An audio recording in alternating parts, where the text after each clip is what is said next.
स्वागत है आप सभी का आपके अपने channel all is one exam में। आपको बता दें कि आपकी जो ये क्लासेस चल रही हैं ये है आपकी बीएड सेकंड ईयर की क्लास है और ये आपका फर्स्ट पेपर है ज्ञान एवं पाठ्यक्रम यानी कि नॉलेज एंड करिकुलम का। और इससे पहले कि आपकी क्लासेस कुछ हो चुकी हैं आप जा करके प्लेलिस्ट को चेक कर सकते हैं, वहाँ पे अपनी क्लासेस कर सकते हैं। अभी हम चलेंगे आज के क्वेश्चन पे चलने से पहले आपको बता दें कि आपको जो है क्वेश्चन के साथ में आंसर भी अपने मन में देना है। आपको देखना है कि आपने जो भी पढ़ाई की है आप उसका सही से उत्तर कर पा रहे हैं या नहीं कर पा रहे हैं। तो आइए क्वेश्चन को शुरू करते हैं। आपका जो आज का पहला क्वेश्चन है ये है ध्वनि शब्द एवं वाक्य रचना का ज्ञान हिंदी शिक्षण में किस उद्देश्य के अंतर्गत आते हैं बताइए। रचनात्मक, सृजनात्मक या कौशलात्मक या फिर ज्ञानात्मक। तो इसमें आपका राइट आंसर बताइए क्या हो जाएगा। ऑप्शन डी आपका इसमें बिल्कुल सही हो जाएगा। अगर हम इसके बारे में जानने की कोशिश करेंगे कि ये ज्ञानात्मक होता क्या है तो आइए चलते हैं। अगर हम ज्ञानात्मक उद्देश्य के बारे में जानें तो ये आपका होता है ज्ञानात्मक उद्देश्यों का तात्पर्य है कि छात्रों को भाषा एवं साहित्य की कुछ बातों का ज्ञान देना। प्रायः निम्नलिखित बातों की जानकारी देना ज्ञानात्मक उद्देश्य के अंतर्गत आता है। वो क्या बातें हैं? ये होता है नंबर 1 ध्वनि शब्द वाक्य रचना का ज्ञान। ठीक है, हमें जो है ध्वनि शब्द वाक्य रचना का ज्ञान देना आवश्यक होता है बच्चे के लिए। हिंदी शिक्षण का मुख्य उद्देश्य सर्वप्रथम ध्वनि शब्द एवं वाक्य रचना का ज्ञान प्राप्त करना होता है। सेकंड है आपका उच्च माध्यमिक स्तर पर निबंध, कहानी, उपन्यास, नाटक, काव्य गीत, गद्य गीत, साहित्यिक विधाओं का ज्ञान प्रदान करना। थर्ड पॉइंट है आपका सांस्कृतिक, पौराणिक, व्यवहारिक एवं जीवन गत अनुभूतियों, गाथाओं, तथ्यों, घटनाओं आदि का ज्ञान देना आवश्यक होता है। हम इन ज्ञान को दे तो देंगे लेकिन इसको क्यों देंगे इसके बारे में भी आइए जान लेते हैं। आप चाहें तो इसका स्क्रीनशॉट भी ले सकते हैं। चलते हैं आपको इसके बारे में थोड़ा सा पॉइंट और जान लेते हैं। और चौथा है आपका उच्च माध्यमिक स्तर पर लेखक की जीवनगत रचना विशेषताओं का समीक्षा करना। 5 है उच्चतर माध्यमिक स्तर पर छात्रों को हिंदी साहित्य के इतिहास की रूपरेखा से परिचित कराना। ठीक है, और इसको हम क्यों देते हैं? छात्र ने पहचान सकेंगे, इसके बारे में उदाहरण दे सकेंगे और इसकी तुलना कर सकेंगे। तो हमने इसके बारे में जान लिया और आप इसका स्क्रीनशॉट भी ले सकते हैं। ठीक है, और थर्ड है आपका कौशलात्मक उद्देश्य के बारे में। आपको यही क्वेश्चन पूछा है तो इसका हमने बता दिया है। आइए चलते हैं आपके अगले क्वेश्चन पे। अगला क्वेश्चन है आपका भाषा क्या है बताइएगा। भाषा भावाव्यक्ति का माध्यम है या सांकेतिक भावाव्यक्ति है या ए और बी दोनों हैं या इनमें से कोई नहीं है। अगर इसके सही आंसर की बात करेंगे तो ये हो जाएगा आपका ऑप्शन सी यानी कि भाव व्यक्ति का माध्यम है और सांकेतिक है। अच्छा ये बताइए कि भाषा को हम क्यों प्रयोग करते हैं। आपको बता दें, देखो भाषा का प्रयोग इसीलिए किया जाता है जिससे कि मनुष्य बोलकर, लिखकर या फिर संकेत के माध्यम से अपने जो है आदान प्रदान कर सके विचारों का। ठीक है, इसीलिए तो किया जाता है इसका भाषा का प्रयोग। तो इसमें आपका राइट आंसर ऑप्शन सी हो जाएगा। अगला क्वेश्चन है आपका हिंदी को किस वर्ष राजभाषा घोषित किया गया बताइए किस वर्ष किया गया था। अगर इसके बारे में बात करें तो ये किया गया था आपका 1949 को। अगर हम तारीख की बात करें तो 14 सितंबर 1949 को किया गया था। आपको कमेंट बॉक्स में बताना है कि 14 सितंबर 1949 को हम किस दिवस के रूप में मनाते हैं। आपको कमेंट बॉक्स में इसका आंसर देना है, क्योंकि देखो आप सिर्फ सुनते चलोगे तो इससे कुछ नहीं होने वाला है, इसीलिए आपको आंसर भी देना जरूरी है। अगला आपका क्वेश्चन है व्याकरण एवं रचना किसके रूप हैं बताइए किसके हैं। हिंदी के हैं, समाज के हैं, भाषा के हैं या इनमें से किसी के नहीं है। अगर इसमें सही आंसर के बारे में बात करें तो ये हैं आपके किसके, भाषा के। व्याकरण एवं रचना भाषा के रूप होते हैं। आपका अगला क्वेश्चन है निम्न में वाचन की विधियां कौन सी हैं। ठीक है, बताइए वाचन की विधियां कौन सी है। स्वरोच्चार विधि है या संयुक्त विधि है या कविता विधि है या उपरोक्त सभी हैं। देखो सबसे पहले क्या है, आपको इसका जो क्वेश्चन है इसकी लैंग्वेज को समझना है, यानी कि ये पूछ क्या रहा है। क्योंकि कुछ शब्द ऐसे होते हैं बहुत सिंपल से होते हैं लेकिन हमारी समझ में न आने की वजह से जो है आप आंसर को गलत कर देते हैं। तो आप जो है इंग्लिश भी पता होनी चाहिए शब्दों की कि ये क्या कहना चाह रहा है। ठीक है, तो आप बता दोगे इसका आंसर आसानी से। बताइए आप इसमें आंसर क्या होगा। ये होगा उपयुक्त तो सभी, यानी कि वाचन की जो विधियाँ हैं स्वरोच्चार विधि भी है, संयुक्त विधि भी है और कविता विधि। अगर स्वरोच्चार के बारे में बात करें तो बताइए क्या होता है। आपको शब्द के अर्थ से ही पता चल रहा होगा कि स्वरोच्चार यानी कि बच्चे को जब हम शब्दों का ज्ञान कराते हैं तो उसके उच्चारण को आधार बनाया जाता है।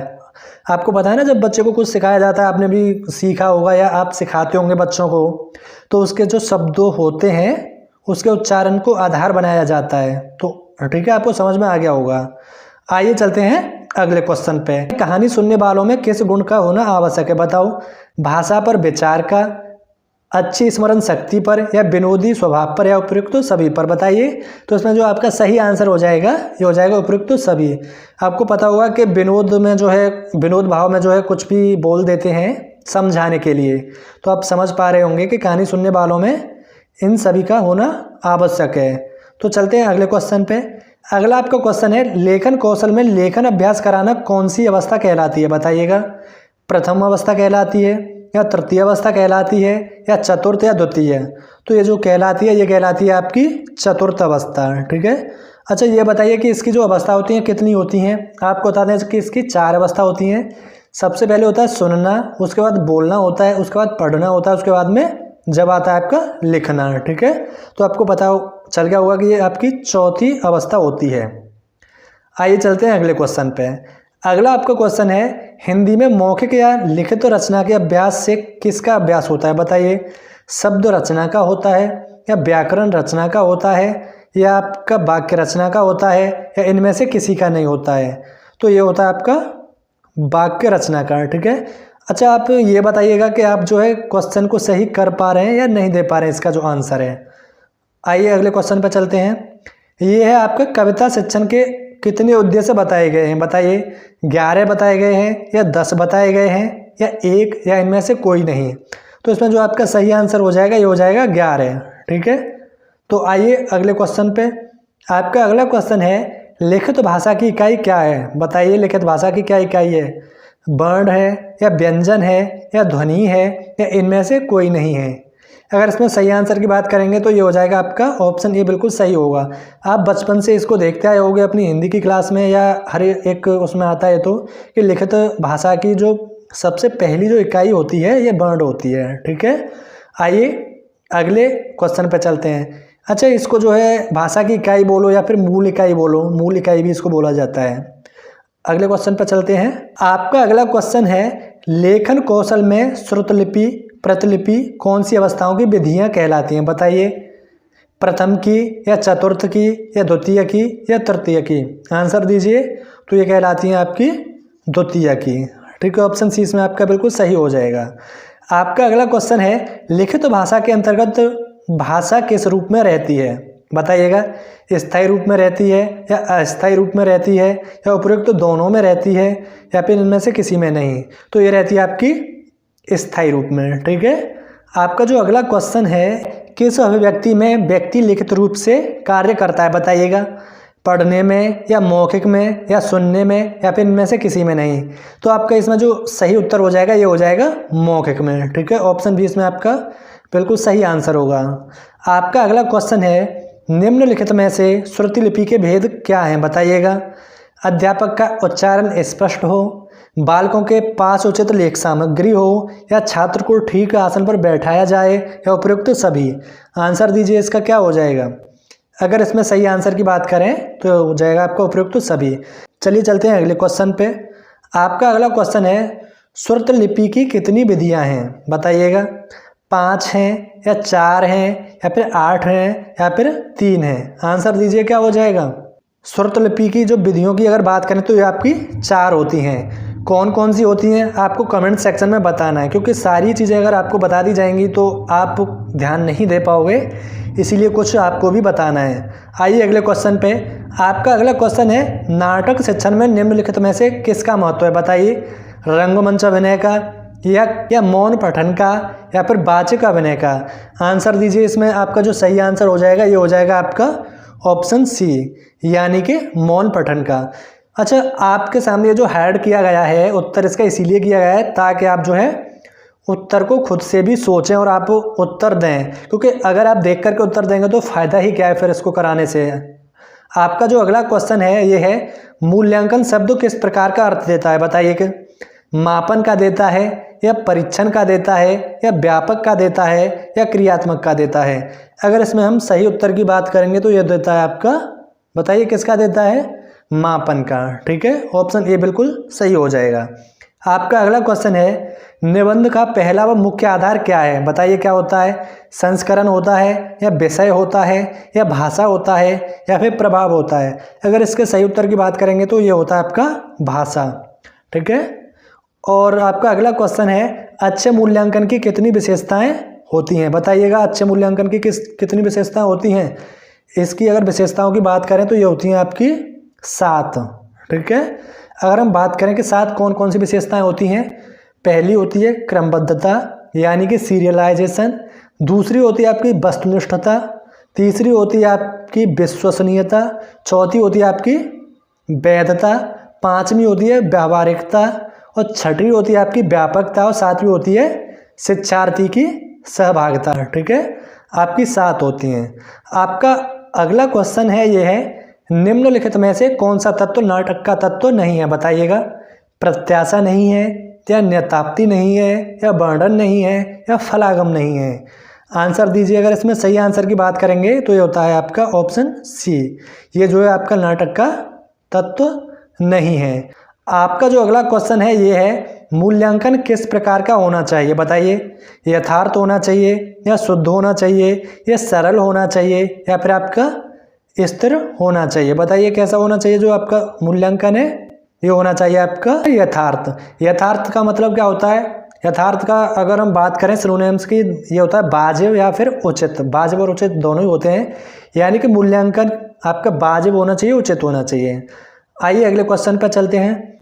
आपका अगला क्वेश्चन है, भाषा शिक्षण में व्याकरण के कितने स्वरूप होते हैं? बताइएगा कितने होते हैं? 3 होते हैं, या 4 होते हैं, या 10 होते हैं, या इनमें से कोई नहीं? बताइएगा। अगर इसमें सही आंसर की बात करेंगे तो ये आपके होते हैं 3 होते हैं। ठीक है। आइए चलते हैं आपके अगले क्वेश्चन पे। आपका अगला क्वेश्चन है, हिंदी शिक्षण में सबसे अधिक किसका मूल्यांकन होता है? बताइए। मूल्यांकन का मूल्यांकन होता है, या परीक्षा का मूल्यांकन होता है, या उत्तर पुस्तिका का होता है, या उपयुक्त सभी का होता है? अगर इसमें हम सही उत्तर की बात करेंगे तो ये होता है आपका मूल्यांकन का। आइए चलते हैं अगले क्वेश्चन पे।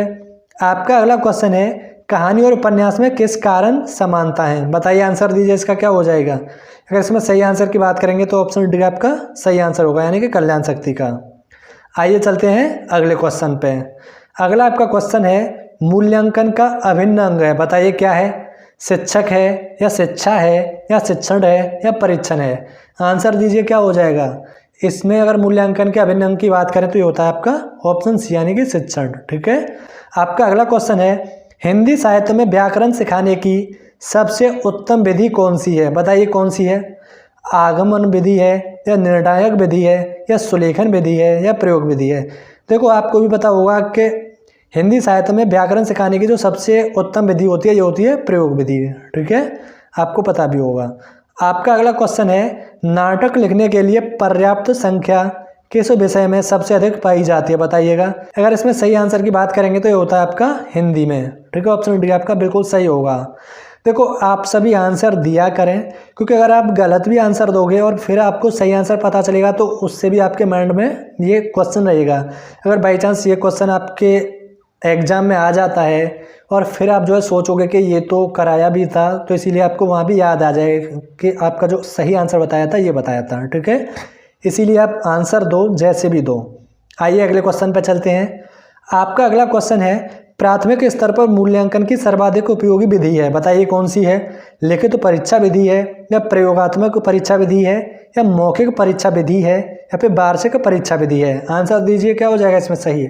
अगर इसमें सही आंसर की बात करें तो ये हो जाएगा आपका मौखिक परीक्षा विधि है। ठीक है। ऑप्शन सी बिल्कुल सही हो जाएगा। आपका अगला क्वेश्चन है, मातृभाषा के माध्यम से दी गई शिक्षा बच्चों का कौन सा विकास करती है? बताइएगा। चरित्र का करती है, या नैतिक का करती है, या ए और बी दोनों का करती है, या फिर इनमें से कोई नहीं? तो ये करती है आपका चारित्रिक विकास और नैतिक विकास, ये दोनों ही करती है। ठीक है। आपका अगला क्वेश्चन है, विद्वानों ने लेखन शिक्षण की कितनी प्रणालियों को स्वीकार किया है? बताइएगा। 2 को किया है, या 3 को किया है, या 4 को किया है, या फिर 5 को किया है? अगर इसमें हम सही उत्तर की बात करेंगे तो ये किया है आपका 2 को। वो 2 कौन कौन सी हैं इसको आपको कमेंट सेक्शन में बताना है। देखो, आप जितने ज़्यादा क्वेश्चन के आंसर दोगे आपको इतना ही जो है पता चलेगा। आइए अगले क्वेश्चन पे। भारत की सर्वाधिक प्राचीन भाषा क्या है? बताइएगा। संस्कृत है या पाली है या प्राकृत है या इनमें से कोई नहीं। तो ये तो आप सभी को पता होगा, ये आपकी ऑप्शन ए बिल्कुल इसमें सही हो जाएगा, यानी कि संस्कृत। आपका अगला क्वेश्चन है, भाषा शिक्षण में किन सामग्रियों का प्रयोग सुनने हेतु किया जाता है, बताइएगा। तो ये आपका सभी का किया जाता है, उपयुक्त सभी का, ठीक है, क्योंकि ये सभी जो है सुनने के लिए ही होते हैं। आइए आपका अगला क्वेश्चन है, 2 वर्ष की आयु तक के बालक के पास कितने शब्दों का भंडार होता है, बताइएगा कितने का होता है। तो इसमें अगर सही उत्तर के बारे में बात करेंगे तो बताओ किसका होता है, 270 का। ऑप्शन सी इसमें बिल्कुल सही हो जाएगा। आपका अगला क्वेश्चन है, कहानी के संदर्भ में किसका ध्यान रखना नितांत आवश्यक है। तो देखो इसमें काफ़ी सारे क्वेश्चन तो वो हैं जो आपने बीएड फर्स्ट ईयर में अभी किए होंगे, ठीक है ना। तो आपको ज़्यादा दिक्कत नहीं होनी चाहिए, इसलिए आप आंसर बिल्कुल सही दे पा रहे हो या नहीं दे पा रहे हो ये बताना है आपको। और आपको बताइए इसका क्या हो जाएगा आंसर, कहानी का चयन या फिर कहानी की भाषा या कहानी कहने की शैली या उपयुक्त तीनों। इसमें सही आंसर की बात करेंगे तो कहानी के संदर्भ में इन सभी का होना नितांत आवश्यक होता है। कहानी का चयन भी अच्छा होना चाहिए, कहानी की भाषा भी अच्छी होनी चाहिए और कहानी कहने की शैली भी आपकी अच्छी होनी चाहिए। आपका अगला क्वेश्चन है, देवनागरी लिपि की विशेषता क्या है, बताइएगा। अगर देवनागरी लिपि की विशेषता की बात करें तो ये सभी हैं, यानी कि एक ध्वनि के लिए एक वर्ण प्रतीत होता है। ऑप्शन बी, एक प्रतीक के लिए एक ही ध्वनि व्यक्त होती है। और आपका सी, दूसरी लिपि वैज्ञानिक और लिखने में सुगम है। आपका ऑप्शन डी इसमें बिल्कुल सही हो जाएगा। अगर आपके अगले क्वेश्चन की बात करें तो ये है, भाषा कैसी होनी चाहिए, बताइए। विषय के अनुकूल होनी चाहिए या अवसर के अनुरूप होनी चाहिए या ए और बी दोनों सही हैं, इनमें से कोई नहीं। अगर हम भाषा की बात करें तो भाषा हमारी विषय के अनुकूल और अवसर के अनुरूप दोनों होनी चाहिए। ऑप्शन सी आपका बिल्कुल सही हो जाएगा। आपका अगला क्वेश्चन है, जन्म से लेकर 2 वर्ष की आयु तक के चरण में इंद्रियों के जरिए बच्चा क्या प्राप्त करता है, बताइए। तो ये करता है आपका प्राथमिक अनुभव। कितने, जन्म से लेकर 2 वर्ष तक की आयु तक के चरण में, याद रखेंगे, और वो भी इंद्रियों के जरिए। आपका अगला क्वेश्चन है, पियाजे ने बालक के ज्ञानात्मक विकास के अध्ययन के विषय में कितने वर्ष तक का अध्ययन किया, बताइए। 40 वर्ष का या 50 वर्ष का या 60 वर्ष का या 70 वर्ष का। अगर इसके सही आंसर के बारे में अगर हम बात करें तो ये हो जाएगा आपका ऑप्शन बी बिल्कुल सही हो जाएगा, यानी कि 50 वर्ष तक, ठीक है। अच्छा, जीन पियाजे से याद आया कि आपको बीएड फर्स्ट ईयर में जीन पियाजे के बारे में काफ़ी सारी जो है पढ़ा होगा। तो आपके लिए एक और क्वेश्चन है कि पियाजे की जो संज्ञानात्मक विकास की कितनी अवस्थाएं, इसके बारे में बताना है और कौन कौन सी अवस्थाएं हैं और कितने से कितने वर्ष तक की अवस्थाएं हैं, इसके बारे में आपको बताना है। आपको ये क्वेश्चन दिया जा रहा है। आपका अगला क्वेश्चन है, भाषा का विकास किस पर निर्भर करता है, बताइए। अभिप्रेरणा पर या अनुबंधन पर या अनुकरण पर या फिर उपयुक्त सभी पर। अगर सही उत्तर के बारे में अगर हम बात करेंगे तो हो जाएगा आपका ऑप्शन डी, यानी कि उपयुक्त सभी पर। आपका अगला क्वेश्चन है, बच्चा कहाँ से मातृभाषा को सीखता है, बताइएगा। राज्य से सीखता है या परिवार से या बचपन से या फिर इनमें से कोई नहीं। तो बच्चा जो है अपनी मातृभाषा को जो सीखता है ये सीखता है आपके परिवार से। आपका अगला क्वेश्चन है, बालक के विकास की प्रक्रिया एवं विकास की शुरुआत होती है, बताइए। व्यक्तित्वहीन से या अंतर्मुखी व्यक्तित्व से या बहिर्मुखी व्यक्तित्व से या उभयमुखी व्यक्तित्व से। आंसर दीजिए, इसका क्या हो जाएगा। अगर इसके सही उत्तर के बारे में अगर हम बात करेंगे तो ये हो जाएगा बहिर्मुखी व्यक्तित्व से। ऑप्शन सी इसमें आपका बिल्कुल सही हो जाएगा। आपका अगला क्वेश्चन है, ब्रज भाषा मूलतः कहाँ की भाषा है, बताइए। अगर हम ब्रज भाषा की बात करें तो ये आपकी ब्रज क्षेत्र की भाषा है। ब्रज प्रदेश कोई नहीं होता, ये ब्रज क्षेत्र की होती है, यानी कि बात करें तो वेस्ट यूपी की, ठीक है, पश्चिमी उत्तर प्रदेश की। आपका अगला क्वेश्चन है, अधिगम का मुख्य आधार क्या है, बताइए। अनुभव है या आत्मविश्वास है या परिपक्वता है या फिर विश्राम है। तो इसमें अगर सही उत्तर की बात करें तो ऑप्शन सी आपका बिल्कुल सही हो जाएगा, यानी परिपक्वता। अच्छा, अधिगम का जो मतलब होता है ये होता है सीखना, ठीक है, सीखना होता है अधिगम का जो मतलब होता है। आपका अगला क्वेश्चन है, प्रत्येक स्वर व व्यंजन को क्या कहते हैं, बताइए। रचना कहते हैं या भाषा कहते हैं या शब्द कहते हैं या फिर अक्षर कहते हैं। अगर इसके बारे में हम सही उत्तर की बात करेंगे तो इसको जो बोला जाता है अक्षर बोला जाता है। ऑप्शन डी इसमें आपका बिल्कुल सही आंसर हो जाएगा। आपका अगला क्वेश्चन है, शिक्षा मनोविज्ञान किस प्रकार के पूर्वानुमान कर सकता है, बताइएगा। कार्य कारणों के या संबंधों को ज्ञात करके या समुचित भविष्यवाणियाँ या फिर उपयुक्त सभी। आंसर दीजिए। अगर इसमें सही उत्तर की बात करें तो ये हो जाएगा आपका संबंधों को ज्ञात करके जो है शिक्षा मनोविज्ञान पूर्वानुमान कर सकता है। आपको पता होगा कि शिक्षा मनोविज्ञान है उसी के माध्यम से के पूर्व में क्या हुआ था, तो संबंधों को ज्ञात करके ही इसके बारे में बताया जाता है। आपका अगला क्वेश्चन है अधिगम का अर्थ ज्ञान के अतिरिक्त प्राप्त करना है, बताइए क्या? अभ्यास या फिर अनुभव प्राप्त करना या परिपक्वता या उपयुक्त सभी। आंसर दीजिए। इसके सही उत्तर की बात करें तो ये होता है अनुभव, यानी कि अधिगम का अर्थ ज्ञान के अतिरिक्त अनुभव प्राप्त करना भी होता है। आपका अगला क्वेश्चन है भाषाई ध्वनि कहाँ से उत्पन्न होती है, बताइए। जो भाषा की ध्वनि होती है ये कहाँ से उत्पन्न होती है? तो ये होती है वक्ता के वाग्य यंत्र से, यानी ऑप्शन ये आपका बिल्कुल सही हो जाएगा। आपका अगला क्वेश्चन है अध्यापक की सहायता शिक्षा मनोविज्ञान करता है मूल्यांकन विधियों के ज्ञान से या पाठ्य पुस्तक के चयन से या बालक को समझने के लिए या उपयुक्त सभी। आंसर दीजिए क्या हो जाएगा। अगर इसमें सही आंसर की बात करें तो ऑप्शन डी इसमें बिल्कुल सही आंसर हो जाएगा, ठीक है। आपका अगला क्वेश्चन है शिक्षक को अनुसंधान की ओर रुचि रखनी चाहिए क्योंकि। आंसर दीजिए क्या हो जाएगा। शिक्षक के ज्ञान का विकास होता है या फिर शिक्षक सदैव अध्ययनशील होता है या शिक्षक अपने कार्य में व्यस्त रहता है या उपयुक्त सभी कार्य संपन्न होते हैं। आंसर दीजिए क्या हो जाएगा। अगर इसमें सही उत्तर के बारे में बात करें तो ये हो जाएगा आपका शिक्षक के ज्ञान का विकास होता है, ठीक है। अच्छा, अनुसंधान क्या होता है? अनुसंधान होता है खोज, यानी कि दूसरे शब्दों में बोला जाए तो अन्वेषण भी इसे बोला जाता है, ठीक है। आपका अगला क्वेश्चन है कक्षा में आप कैसे प्रश्न करना पसंद करेंगे, बताइए। जिनका उत्तर सभी छात्र दे सकें या फिर जिनका उत्तर कोई भी छात्र न दे सके या फिर जिनका उत्तर शायद ही कोई छात्र दे सके या फिर जिनका उत्तर देने के लिए छात्रों को कुछ सोचना पड़े। आंसर दीजिए क्या हो जाएगा। अगर इसके सही आंसर के बारे में बात करें तो ऑप्शन डी इसमें आपका बिल्कुल सही आंसर हो जाएगा। देखिए जो आपके इसमें जो सिलेबस में ये जो क्वेश्चंस दिए गए हैं, जो ज़्यादातर क्वेश्चन है आप सोच करके जो इसकी लैंग्वेज है उसको समझ करके दे सकते हैं, ठीक है। तो इसको ज़रूर इस पर विशेष ध्यान दें और हिंदी के साथ आपको इंग्लिश के वर्डों को भी ध्यान देना है ताकि आप एग्ज़ाम देने जाएं तो वहाँ पर दिक्कत ना आए आपको, ठीक है। आइए आपका अगला क्वेश्चन है शिक्षण प्रक्रिया में निम्नलिखित में से सर्वाधिक महत्वपूर्ण कौन है, बताइएगा। अभिभावक हैं या फिर राज्य सरकार है या केंद्र सरकार है या फिर शिक्षक हैं, बताइएगा। इसमें सही उत्तर के बारे में बात करें तो ये होता है आपका शिक्षक, इसमें सही आंसर हो जाएगा। क्योंकि शिक्षण प्रक्रिया के निम्नलिखित में से सर्वाधिक जो महत्वपूर्ण होता है ये आपका शिक्षक होता है, क्योंकि शिक्षक ही आपको वहाँ पे पढ़ा रहा होता है, इसीलिए। आपका अगला क्वेश्चन है निम्नलिखित में सामाजिक प्रेरक बताइए क्या है। भूख है या प्यास है या प्रेम है या फिर आत्मगौरव है, बताइएगा। सामाजिक प्रेरक क्या है? ये आपका आत्मगौरव, ठीक है।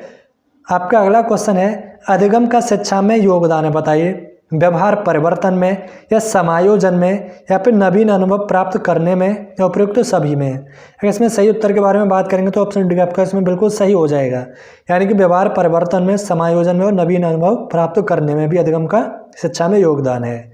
आपका अगला क्वेश्चन है किशोरावस्था जीवन का सर्वाधिक कठिन काल है, यह कथन है, बताइए किसका है। अगर इसके बारे में सही उत्तर की बात करेंगे तो यह आपका किलपैट्रिक का है, ठीक है। और किलपैट्रिक के बारे में बात करें तो ये आपके अमेरिकी मनोवैज्ञानिक हैं। आपका अगला क्वेश्चन है व्यक्तित्व की अंतिम विशेषता है, बताइए। आत्मचेतना है या सामंजस्य है या सामाजिकता है या फिर निर्देशित लक्ष्य की प्राप्ति करना है, बताइए क्या हो जाएगा। इसमें जो आपका सही उत्तर हो जाएगा ये हो जाएगा निर्देशित लक्ष्य की प्राप्ति करना, ठीक है। आपका अगला क्वेश्चन है कक्षा में छात्र व्यवहार को अनुशासित करने वाला प्राथमिक कारक होना चाहिए, बताइए। शिक्षक प्रभुत्व या छात्र मंडली या छात्र प्रेरणा या फिर पुरस्कार दंड प्रविधि, बताइएगा। इसमें आपके सही उत्तर की बात करें तो ये होना चाहिए छात्र प्रेरणा, ठीक है। आपका जो अगला क्वेश्चन हो जाएगा ये होगा प्रेरणा छात्र में रुचि उत्पन्न करने की कला है, यह कथन बताइए किसका है। थॉमसन का है या यंग का है या फिर लावेल का है या फिर एंडरसन का है। इसमें जो आपका सही आंसर हो जाएगा ये हो जाएगा आपका थॉमसन का। थॉमसन का जो ये कथन है कि प्रेरणा छात्र में रुचि उत्पन्न करने की कला है। आपका अगला क्वेश्चन है लैटिन शब्द पर्सोना का संबंध है, बताइए किससे है। तो इसका जो संबंध है ये है व्यक्तित्व से, व्यक्तित्व से है लैटिन भाषा के पर्सोना शब्द का संबंध है, ठीक है, याद रखेंगे। आपका अगला क्वेश्चन है व्यक्ति के स्वाभाविक विकास को कहते हैं, बताइए क्या कहते हैं। अभिदृष्टि कहते हैं या फिर विकास कहते हैं या परिवर्तन कहते हैं या फिर इनमें से कोई नहीं। तो जो इसको बोला जाता है, आंसर दीजिए क्या हो जाएगा। अगर इसमें सही आंसर की बात करें तो ये हो जाएगा आपका अभिदृष्टि। ठीक है, आपका जो अगला क्वेश्चन है ये है, निम्नलिखित में जैविक प्रेरक है, बताइए क्या है। नींद है या फिर सर्जनात्मकता है या फिर मद्य व्यसन है या फिर आत्म प्रशंसा है। इसमें अगर सही उत्तर की बात करें तो ये हो जाएगा आपका नींद, यानी कि ऑप्शन ए इसमें आपका बिल्कुल सही आंसर होगा। ठीक है, याद रखेंगे। आपका अगला क्वेश्चन है, इंट्रोडक्शन ऑफ साइकोलॉजी नामक पुस्तक किसने लिखी, बताइएगा। ड्यूवी ने लिखी या फिर हेलमैन ने लिखी या फिर गैरेट ने लिखी या फिर हेलगार्ड तथा एटकिंसन ने लिखी, बताइएगा। इसमें सही उत्तर के बारे में बात करेंगे तो ये हो जाएगा आपका हेलगार्ड तथा एटकिंसन ने जो है ये पुस्तक लिखी थी। ठीक है, ऑप्शन डी। आपका अगला क्वेश्चन है, व्यक्तित्व की महत्वपूर्ण अवस्था है, बताइएगा क्या है। बाल्यावस्था है या फिर शैशवावस्था है या फिर प्रौढ़ावस्था है या फिर यौवनावस्था है। आंसर दीजिए क्या हो जाएगा। इसमें आपका जो सही आंसर होगा ये हो जाएगा आपका शैशवावस्था। ठीक है, आपका अगला क्वेश्चन है, प्रेरकों की प्रत्याशा का अंतिम परिणाम होता है, बताइएगा क्या होता है। इसमें आपका सही आंसर क्या हो जाएगा, बताइए। ये हो जाएगा तनाव में वृद्धि, यानी कि ऑप्शन ये आपका बिल्कुल सही आंसर होगा। आपका अगला क्वेश्चन है, निम्न में से कौन प्रेरणा के स्रोत हैं, बताइए। आवश्यकताएं हैं या चालक है या उद्दीपन है या उपयुक्त सभी हैं। इसमें सही आंसर की बात करेंगे तो ऑप्शन डी आपका बिल्कुल सही आंसर हो जाएगा, क्योंकि ये प्रेरणा के सारे ही स्रोत होते हैं। आपका अगला क्वेश्चन है, छात्र क्रिया द्वारा सरलता से सीखते हैं क्योंकि छात्र क्रिया स्वयं करते हैं, क्रिया में शारीरिक श्रम होता है, या ऑप्शन सी क्रिया रचनात्मक कार्य है या फिर क्रिया रुचिकर होती है, बताइएगा। इसमें सही आंसर के बारे में बात करेंगे तो ऑप्शन ए बिल्कुल सही होगा, यानी कि छात्र क्रिया स्वयं करते हैं, ऑप्शन ए। आपका अगला क्वेश्चन है, जितना अच्छा आप कर सकते हैं करें, किसने कहा। तो ये कहा था आपका जॉन बेस्ले ने, ऑप्शन बी आपका बिल्कुल सही आंसर हो जाएगा। आपका अगला क्वेश्चन है, दो बालकों में समान मानसिक योग्यता नहीं होती, ये कथन किसका है। ये कथन है आपका हरलॉक का, ऑप्शन बी सही है। आपका अगला क्वेश्चन है, the rights of children to free and compulsory education bill Lok Sabha में पारित कब किया गया, बताइएगा। 4 अगस्त 2009 को या 15 अगस्त 2010 को या 26 जनवरी 2015 को या फिर इनमें से कोई नहीं। इसमें अगर सही उत्तर की बात करें तो ये हुआ था आपका 4 अगस्त 2009 को। ठीक है, क्या हुआ था 4 अगस्त 2009 को। The rights of children to free and compulsory education bill Lok Sabha में पारित किया गया था। ठीक है, याद रखेंगे। अच्छा, आप ये बताइए 2009 में हमारे देश का प्रधानमंत्री कौन था और उस समय पे राष्ट्रपति कौन था। ठीक है, और आपको ये बताना है कि उत्तर प्रदेश का मुख्यमंत्री भी कौन था उस समय पे। देखो, आपसे जो भी क्वेश्चन पूछे हैं आपको कमेंट सेक्शन में क्या करना है कि क्वेश्चन नंबर लिख करके या फिर आंसर नंबर लिख करके वहाँ पे बता देना, जैसे कि पता चल जाए कि आपने इस क्वेश्चन नंबर का आंसर दिया है। आपका अगला क्वेश्चन है, जिस प्रकार सेना के अस्तित्व के लिए अनुशासन का होना आवश्यक है, उसी भांति अनुशासन विद्यालय के लिए भी महत्वपूर्ण है, किसने कहा है, बताइए। फिलिप जैक्सन ने या पी रेन ने या फिर जॉन ड्यूवी ने या फिर ग्रीन ने। अगर इसमें सही आंसर की बात करें तो ये बोला है आपका पी रेन ने। ठीक है, ऑप्शन बी इसमें सही आंसर हो जाएगा। आपका अगला क्वेश्चन है, औपचारिक ज्ञान का क्या उद्देश्य होता है, बताइएगा। क्या उद्देश्य होता है, मानव का मानसिक विकास या फिर मानव का शारीरिक विकास या फिर व्यवसाय हेतु तैयार करना, या इनमें से कोई नहीं। देखो, जो औपचारिक ज्ञान का जो उद्देश्य होता है ये होता है मानव का मानसिक विकास करना। ठीक है, आपको पता होगा कि जो विकास भी होते हैं ये भी अलग अलग तरह के होते हैं, तो उसी में जो औपचारिक ज्ञान का जो उद्देश्य होता है ये होता है मानव का मानसिक विकास। आपका अगला क्वेश्चन है, किसने विद्यालय प्रबंध एवं प्रशासन के सिद्धांत प्रतिपादित किए, बताइए। एडमसन ने या फिर डायक ने या फिर रूसो ने या फिर जॉन ड्यूवी ने। अगर इसमें सही आंसर की बात करें तो ये हो जाएगा एडमसन ने। ठीक है, ऑप्शन ए इसमें आपका बिल्कुल सही आंसर होगा। अगला क्वेश्चन है, दंड एक बुरी वस्तु है, उसकी अवहेलना की जानी चाहिए, बताइए किस दार्शनिक के अनुसार बोला गया, बताइएगा। तो ये बोला था पी रेन ने, ऑप्शन ए इसमें आपका बिल्कुल सही आंसर है। आपका अगला क्वेश्चन है, निरौपचारिक शिक्षा किस प्रकार की प्रक्रिया होती है, बताइएगा। चेतनशील होती है या अचेतनशील होती है या ए और बी दोनों होती है या इनमें से कोई नहीं होती है। इसमें सही आंसर की बात करें तो ये आपकी होती है चेतनशील, यानी कि ऑप्शन ये बिल्कुल सही हो जाएगा। आपका अगला क्वेश्चन है, किसने कहा कक्ष ऐसा स्थान है जहाँ छात्र अपने जीवन निर्माण काल का अधिकतर समय व्यतीत करते हैं। बताइएगा। देखो, आपको ही पता होगा, जो ज़्यादातर बच्चा होता है सबसे ज़्यादा जो समय आपका रखता है ये कहाँ पे, अपने स्कूल में होता है। तो इसीलिए ही बताइए किसने कहा है कि जहाँ छात्र अपने जीवन का निर्माण काल का अधिकतर समय व्यतीत करता है। तो ये बोला है आपका, आंसर दीजिएगा, ये बोला आपका शिक्षाविद फिलिप जैक्सन ने, यानी ऑप्शन सी आपका बिल्कुल इसमें सही आंसर हो जाएगा। ठीक है, याद रखेंगे। आपका जो अगला क्वेश्चन होगा, अनुशासन स्पष्टतः मन शक्तियों का विकास है, तर्क शक्ति का विकास तथा ज्ञान की उपलब्धि, ये कथन किसका है? बताइए। इसमें सही आंसर के बारे में बात करेंगे तो ये है आपका लिंडले का। ठीक है, ऑप्शन ए बिल्कुल सही आंसर होगा। आपका अगला क्वेश्चन है, किसी की उन्नति का निर्णय विधानसभाओं, न्यायालयों एवं कारखानों से नहीं वरना विद्यालय में होता है, ये कथन किसका है? बताइएगा। श्री एस बालकृष्ण जोशी का, या फ्रोवेल का, या बालकृष्ण स्वामी का, या सुकरात का? अगर इसमें सही आंसर की बात करेंगे तो ये होता है आपका ऑप्शन ए, यानी कि श्री एस बालकृष्ण जोशी जी का। आपका अगला क्वेश्चन है, विद्यालय का प्रकार है। बताइएगा। केंद्रीय विद्यालय, या राजकीय विद्यालय, या नवोदय विद्यालय, या उपयुक्त सभी? बताइएगा। तो ये सभी जो है विद्यालय के प्रकार होते हैं, इनके अलावा और भी प्रकार होते हैं, लेकिन जो क्वेश्चन के अनुसार ये उपयुक्त सभी होते हैं। ठीक है। आपका अगला क्वेश्चन है, नगर पालिका, जिला परिषद, पंचायत समितियों तथा छावनी बोर्ड द्वारा संचालित विद्यालयों को कहा जाता है। बताइए क्या कहा जाता है? स्थानीय निकाय के विद्यालय कहा जाता है, या नवोदय विद्यालय कहा जाता है, या मिलिट्री विद्यालय कहा जाता है, या फिर आश्रम स्कूल कहा जाता है? तो इसको जो बोला जाता है, इसको बोला जाता है स्थानीय निकाय के विद्यालय। ऑप्शन ए बिल्कुल सही आंसर हो जाएगा। आपका अगला क्वेश्चन है, विद्यालय का कार्य है। बताइए। अगर विद्यालय के कार्य के बारे में बात करें तो ये सभी हैं, यानी कि छात्रों का बौद्धिक विकास करना, छात्रों का शारीरिक विकास करना, और छात्रों का चरित्र एवं नैतिक विकास करना, ये जो है सभी विद्यालय के कार्य होते हैं। ठीक है, याद रखेंगे। आपका अगला क्वेश्चन है, विद्यालय प्रबंध तथा प्रशासन का मुख्य तत्व है। बताइएगा। योजना, या संगठन, या नियंत्रण, या उपयुक्त सभी?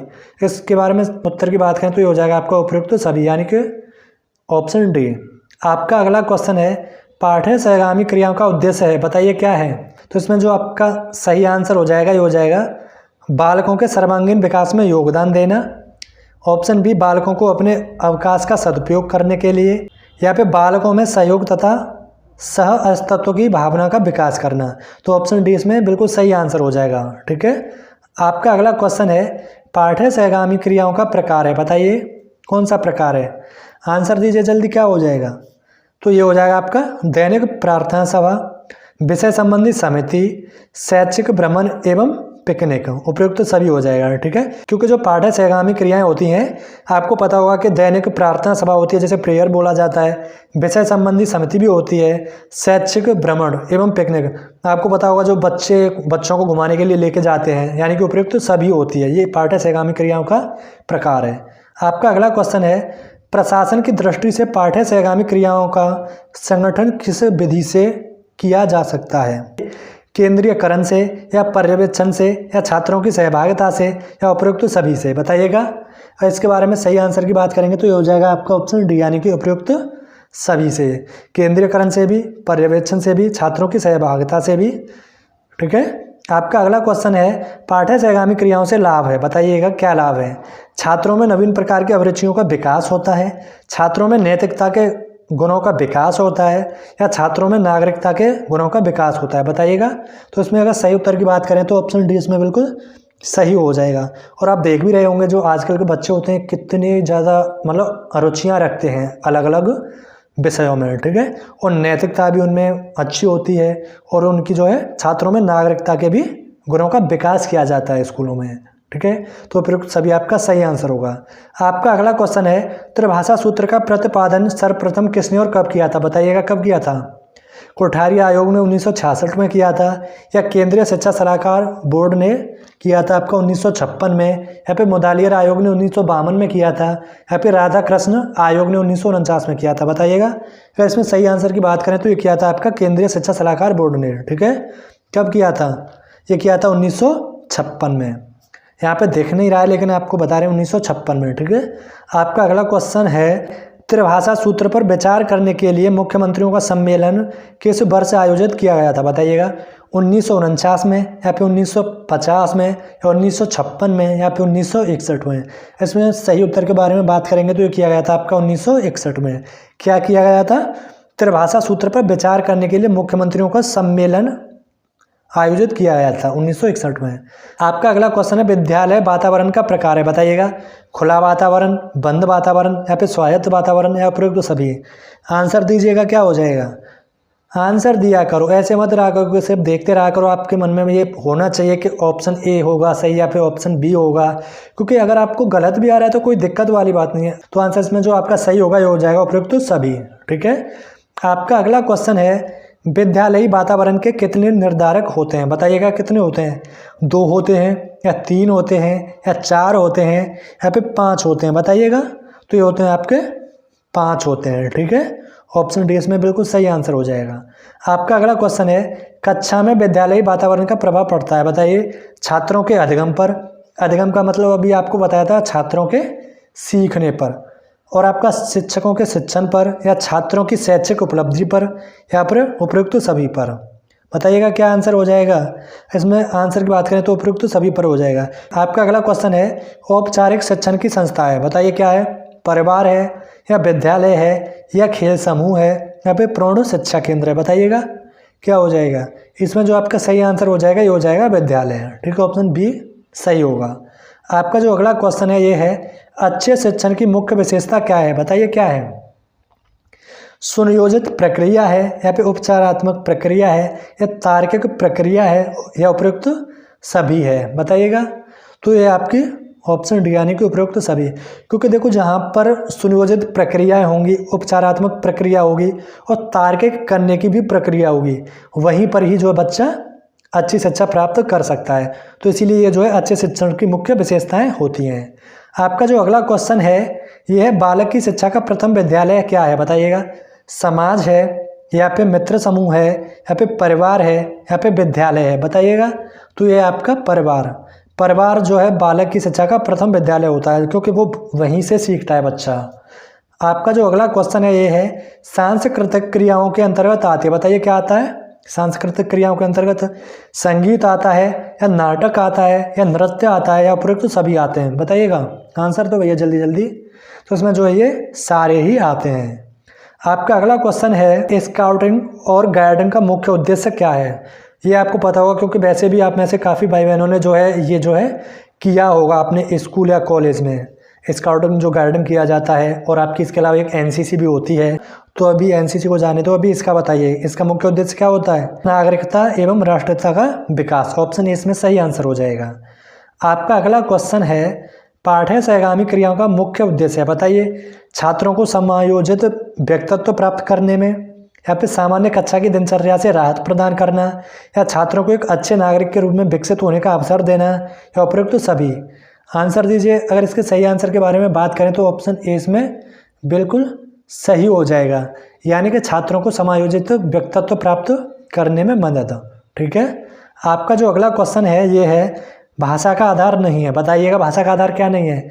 सामाजिक नहीं है, या नैतिक नहीं है, या सांस्कृतिक नहीं है, या मानसिक नहीं है? देखिए भैया, जो मानसिक होता है ये भाषा का आधार नहीं होता है। ऑप्शन डी इसमें हो जाएगा। ठीक है। आपका अगला क्वेश्चन है, भाषा सीखने में सहायक कारण या तत्व कौन से हैं? बताइएगा। भाषाई हैं, या सामाजिक हैं, या व्यक्तिक हैं, यानी कि व्यक्तिगत, या फिर उपयुक्त सभी हैं? आंसर दीजिए। इसमें सही आंसर के बारे में बात करें तो उपयुक्त सभी हो जाएगा, क्योंकि भाषा सीखने में जो ये जो है सभी सहायक होते हैं। आपका अगला क्वेश्चन है, भाषा का आवश्यक गुण नहीं है। बताइए क्या नहीं है? शुद्धता नहीं है, या फिर मधुरता नहीं है, या फिर निष्ठा नहीं है, या फिर उद्देश्य पूर्णता नहीं है? आंसर दीजिए क्या हो जाएगा। इसमें हो जाएगा निष्ठा नहीं है। ठीक है। Option C. आपका जो अगला क्वेश्चन होगा ये होगा, प्रयोग की दृष्टि से भाषा के कितने रूप होते हैं? बताइएगा। 3 होते हैं, या 2 होते हैं, या 4 होते हैं, या 5 होते हैं? तो ये जो है 3 होते हैं। ठीक है। प्रयोग की दृष्टि से भाषा के रूप होते हैं कितने होते हैं? 3 होते हैं। 3 कौन से होते हैं? क्वेश्चन नंबर 200 का आपको आंसर कमेंट सेक्शन में भी देना है, क्योंकि आपको ये बताया भी है। आपका जो अगला क्वेश्चन है ये है, समाज का लघु रूप है। बताइए। समाज का जो लघु रूप होता है ये होता है स्कूल। ऑप्शन बी आपका बिल्कुल सही आंसर होगा। आपका अगला क्वेश्चन है, राष्ट्रीय संचालन समिति के अध्यक्ष कौन है, बताइएगा। प्रोफेसर यशपाल हैं या कृष्ण कुमार हैं या प्रोफेसर गोपाल गुरु हैं या फिर अरविंद कुमार हैं। ये हैं आपके प्रोफेसर यशपाल जो है राष्ट्रीय संचालन समिति के अध्यक्ष हैं। ठीक है। आपका अगला क्वेश्चन है, भाषा के पक्ष हैं, बताइएगा। ध्वनि विज्ञान या फिर रूप विज्ञान या वाक्य विज्ञान या उपयुक्त सभी, आंसर दो। इसमें सही आंसर के बारे में बात करें तो ये हो जाएगा आपका ऑप्शन डी, इसमें बिल्कुल सही आंसर होगा, यानी कि ध्वनि विज्ञान, रूप विज्ञान और वाक्य विज्ञान। ठीक है। आपका अगला क्वेश्चन है, शिक्षण की संस्थाएं निम्न में से नहीं है, बताइए क्या नहीं है। औपचारिक नहीं है या फिर अनौपचारिक नहीं है या फिर निरौपचारिक नहीं है या फिर प्रजातांत्रिक नहीं है, बताइएगा। आंसर दो भैया, इसका जल्दी क्या हो जाएगा। अगर इसके सही आंसर के बारे में बात करें तो प्रजातांत्रिक शिक्षण की संस्थाएं नहीं है इनमें से। आपका अगला क्वेश्चन है, प्रशिक्षण में अनुशासन होता है, बताइए क्या होता है। कठोर होता है या सामाजिक होता है या फिर सांस्कृतिक होता है या फिर लचीला होता है, बताइएगा क्या हो जाएगा इसका सही आंसर। इसके सही आंसर के बारे में बात करें तो ऑप्शन ए इसमें बिल्कुल सही हो जाएगा। आपका अगला क्वेश्चन है, पाठ्य सहगामी क्रियाओं के संगठन का सिद्धांत नहीं है, बताइए। अगर इसके सही आंसर के बारे में बात करें तो ये हो जाएगा, अध्यापकों की रुचि का कोई स्थान नहीं है। ठीक है। ऑप्शन ए सही होगा इसमें, तो पाठ्य सहगामी क्रियाओं के संगठन का सिद्धांत नहीं है। ठीक है। अभी आपके तीसरी यूनिट के सारे क्वेश्चंस करा दिए गए हैं। आपको क्लास कैसी लगी कमेंट सेक्शन में ज़रूर बताइएगा। आप क्लास को लेकर के अपने कुछ विचार हमें देना चाहते हैं तो वो भी हमें दे सकते हैं। अभी के लिए बस इतना ही, आगे मिलते हैं नई क्लास के साथ, तब तक के लिए बाय बाय, टेक केयर।